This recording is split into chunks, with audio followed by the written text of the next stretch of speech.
We finally have the answer to Geto's question. This is going to be my JJK 262 Part 2 review. Spoilers beware.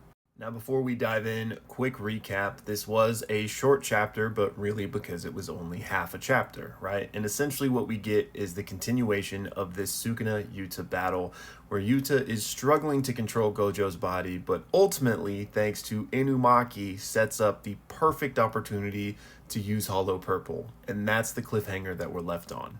And even though Inumaki had an absolute showing out this chapter, I'm not going to be talking about him in this video. If you're interested in the Inumaki side of things, check out my previous video. But for this video, I really just want to focus on this question that is the crux of Gojo's character arc in this manga, in my opinion. And this is something I've spoken about at length, especially in my Gojo theory videos from the past few months. But chapter 262 part 2, I feel like really cemented the fact that Gojo is the strongest because he is Gojo. And to put that in simple terms, what it means is that Gojo was not defined by his strength. He wasn't simply the strongest because he had the Limitless and the Six Eyes. He was the strongest because he's him.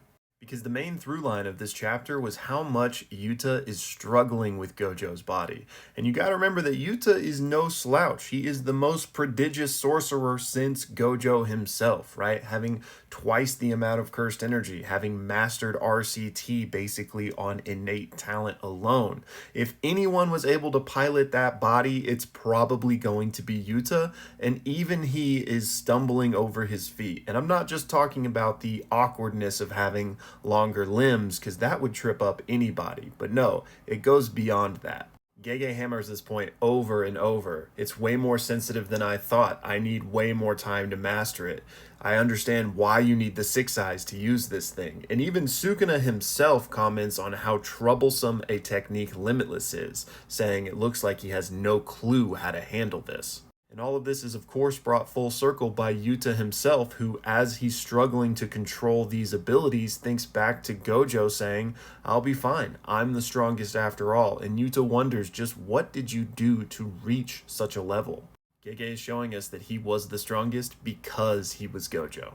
So we as the readers are getting our answer to this question, but really we already knew the answer, right? So more importantly, the characters in the story are getting this answer, specifically Yuta as he's literally living it, right? Realizing that he is not going to be as capable as Gojo in this body. Sukuna obviously also picks up on this. He knows that Yuta is not able to fill Gojo's shoes in that same way. So while this question is getting answered, the tragedy of it is the person who needed the answer the most still never got it. Gojo never had that clarity. And even in this flashback, he says, "I'll be fine, I'm the strongest." He's almost defining himself by that title in this moment, and he calls himself that often, right? He never says, "I'll be fine, I'm Gojo."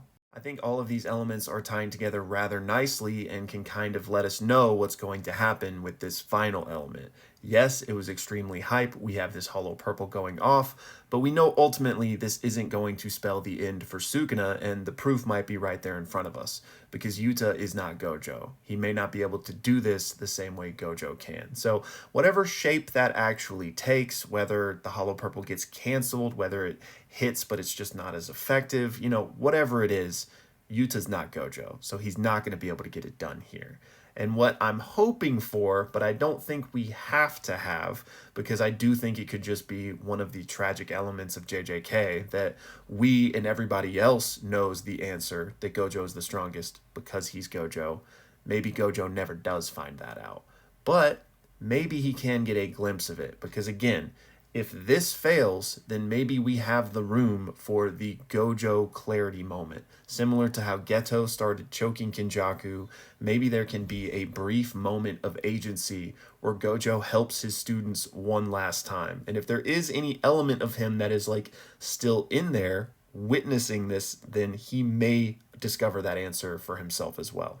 And finally, I want to give a special shout out to Gavin, who says, "This chapter proved that Gojo was the strongest because he was Gojo." So clearly we are on the exact same page. However, this last part about Hakari about to get eaten for Sukuna to full heal, why would you do that to us? That's all for this one, y'all. Definitely let me know your thoughts down in the comments, and thank you so much for watching.